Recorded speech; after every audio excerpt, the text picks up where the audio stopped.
হালকা টক হালকা মিষ্টি সব মিলিয়ে মিশিয়ে বেশ টক টক মিষ্টি মিষ্টি তেঁতুলের চাটনি। আসসালামু আলাইকুম এভরিওয়ান, আমি নাজরিন। তোমরা সবাই কেমন আছো? আশা করছি ভালো আছো। কালকে বানিয়েছিলাম তেঁতুলের একটা টক মিষ্টি করা একটা আচার। তেঁতুলটা মুখে দিয়ে দেখলাম না যে ভীষণ পরিমাণে খাটা, তাই আমি এইটা বানিয়েছিলাম। বানাতে বানাতে এত টেস্টি হয়ে গেছে, আমি তো কখনোই ভাবিনি।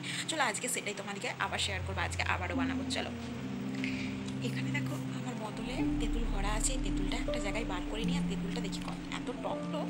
চলো টেস্ট করে তোমাদেরকে দেখাই। এরকম তেঁতুল একটু হাতে নিয়ে নিয়েছি। এত টক, এত একটা সুন্দর মতো করে এই টকটাকে হালকা করে মিষ্টি করে একটা সুন্দর চাট বানাবো। চলো তোমার সাথে এটা শেখো। মিষ্টি বানানোর জন্য আমি এখানে নিয়েছি একটা বাটি আর নিয়ে নিয়েছি চামচ। চলো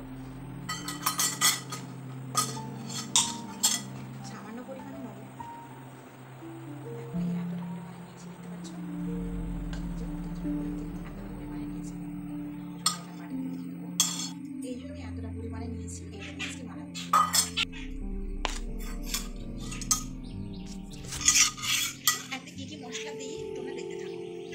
এই তেঁতুলটা এতটা পরিমাণে টক, সেই জন্য 1 চা চামচ পুরো চিনি দিচ্ছি, ঠিক আছে?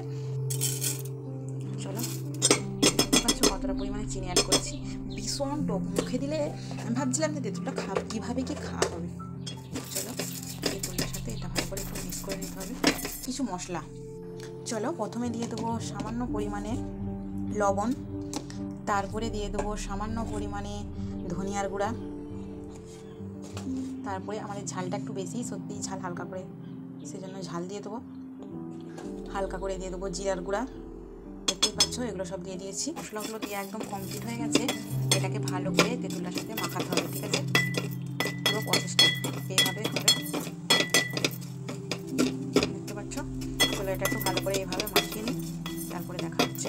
এটাতে এবার হালকা করে পানি অ্যাড করতে হবে, সামান্য পরিমাণে। সেই জন্য হালকা করে দেখো সিপিতে পানিটা আমি ঢেলে দিচ্ছি। এবার হালকা করে পানি অ্যাড করতে হবে। একবারে বেশি অ্যাড করে দিলে হবে না, সামান্য পরিমাণে পানি অ্যাড করে এইভাবে নাড়াচাড়া করতেই থাকতে হবে। এইভাবে নাড়াচাড়া করেই থাকবে। দেখবে যখন চিনিটা সুন্দর মতো করে গলে যাবে, তেঁতুলটাও সুন্দর মতো করে গলে যাবে, তখন ফ্লেভারটা মাখার মতো হয়ে আসবে। দেখতে পাচ্ছ? এইভাবে নাড়াচাড়া করতে থাকবে।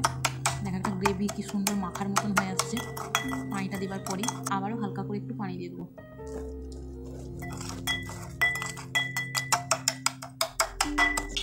গাইস দেখো সুন্দর মতো করে একদম আমার রেডি হয়ে গেছে চাটনিটা, যেটা হচ্ছে তেঁতুলের আমি বানিয়েছি। তো চলো একটু টেস্ট করে দেখাই তোমাদেরকে।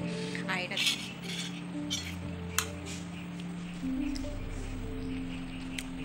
ওয়াও, সেই সুন্দর হয়েছে, ভীষণ সুন্দর হয়েছে। চলো এটাকে হালকা করে রোদে দিয়ে দেবো। সুন্দর হয়েছে, দেখতেই পাচ্ছ। চলো এটা হালকা করে রোদে দিয়ে দেবো এবার। এখন ঘড়িতে বাজে প্রায় বিকেল 5টা মতো বাজছে। চলে আসছি ছাদে আর নিয়ে আসছি তোমার তেঁতুলের চাটনিটাও। চলো তোমাদেরকে দেখাই। এই দেখো গাইস, এটা রোদে দিয়ে একদম গরম মতো হয়ে গেছিলো, আর কত সুন্দর ইয়াম্মি লাগছে। চলো গরম হালকা করে একটু টেস্ট করে দেখাই। জাস্ট ওয়াও, ভীষণ পরিমাণে ভালো লাগছে। আর তেঁতুলটা যে অতটা পরিমাণে খাটা ছিল, আর একটু খাটা লাগেনি চিনিটা দেওয়ার পর। তোমরাও চাইলে বাড়িতে ট্রাই করে দেখতে পারো।